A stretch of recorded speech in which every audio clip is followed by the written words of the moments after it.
వెళ్ళిపోయే వాళ్ళ మీద అరవడం తప్ప. మమ్మీ డాడీకి ఏదో ఒకటి అందియచ్చు కదా, కిచెన్లో హెల్ప్ చేయొచ్చు కదా. అట్లీస్ట్ ఆ డబ్బా అటు పెట్టడం, ఆ గిన్నె ఇటు పెట్టడం, సింక్లో అంట్లు వేయటం. నోరుంది కదా. వెళ్ళిపోయే వాళ్ళు బ్యా బ్యా బ్యా బ్యా బ్యా తింటావు, పడుకుంటావు. ఒక పని చేస్తున్నావా? ఏమైనా పని చేస్తున్నావా నువ్వు? తోకాపు తోకాపు. పద నాతో పాటు వర్క్కి పద. నువ్వు పద, వర్క్కి పద.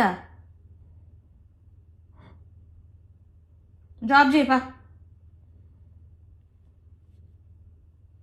అలా క్యూట్ ఫేస్ వేసుకుని కూటు ఫేస్ వేసుకుని చుట్టే అన్న చెత్తగా కూట్ ఫేస్ వేసుకుని చుట్టే